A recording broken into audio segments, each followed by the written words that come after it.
Assalamualaikum warahmatullahi wabarakatuh. Salam sejahtera untuk kita semua. Salawat serta salam tak lupa saya haturkan kepada baginda besar yakni Nabi Muhammad SAW.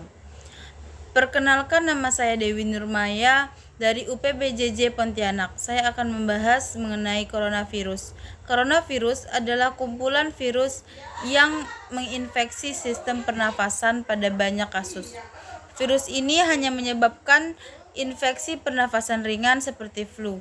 Namun, virus ini juga bisa menyebabkan infeksi pernafasan berat seperti infeksi paru-paru.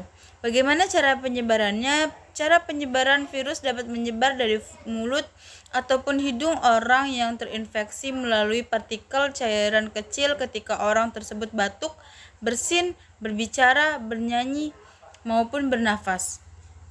Partikel ini dapat berupa droplet yang telah lebih besar dari saluran pernafasan hingga aerosol yang lebih kecil. Anda dapat tertular saat menghirup udara yang mengandung virus jika berada di tempat ataupun di dekat orang yang terinfeksi COVID-19. Anda juga dapat tertular jika menyentuh permukaan benda yang terkontaminasi. Virus lebih mudah menyebar di dalam ruangan dan di tempat ramai. Sebagian besar orang yang terpapar virus ini akan mengalami gejala ringan hingga sedang dan akan pulih tanpa perlu dirawat di rumah sakit. Gejala yang paling umum yakni seperti demam, batuk, kelelahan, kehilangan rasa dan bau. Gejala yang sedikit tidak umum seperti sakit tenggorokan, sakit kepala, sakit dan nyeri, diare, ruam pada kulit ataupun perubahan warna pada jari tangan atau jari kaki, dan juga mata memerah atau iritasi. Gejala yang serius seperti bernafas atau sesak nafas, kesulitan berbicara atau bergerak ataupun bingung, nyeri di dada.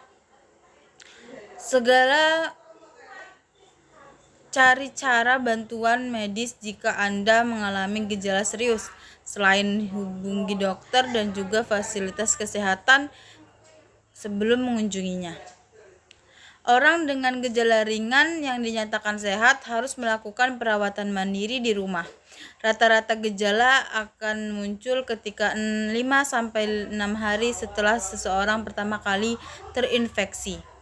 Namun, bisa juga sampai 14 hari setelah infeksi. Pencegahan COVID-19 di area publik juga perlu dilakukan oleh masyarakat, seperti di transportasi publik misalnya.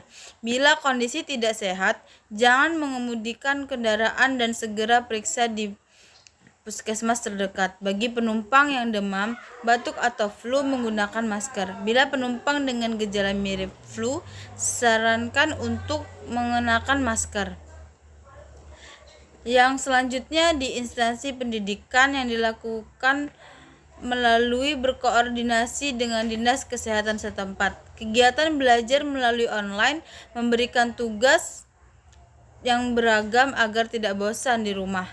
Menyediakan sarana cuci tangan menggunakan air dan sabun di sekolah. Menghimbau warga sekolah yang sakit untuk mengisolasikan diri di rumah dan melapor ke puskesmas terdekat tentang kondisinya dan membersihkan sekolah. Yang selanjutnya, kegiatan keagamaan dilakukan dengan menjaga kebersihan dan kelingkungan di tempat ibadah. Menyediakan tempat cuci tangan pakai sabun dengan air mengalir, dan juga kegiatan agama melalui online. Menghimbau umat untuk memperhatikan informasi dan panduan resmi dari pemerintahan. Mendorong umat untuk menghimbau pemerintah dalam menerapkan social distancing.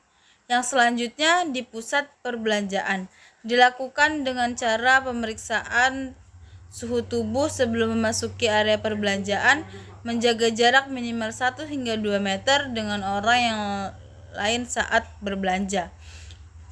Menunda belanja bila sedang kurang sehat bagi pemilik usaha agar menyediakan tempat cuci tangan dengan air dan sabun, dan juga menjaga kebersihan dan lingkungan tempat perbelanjaan.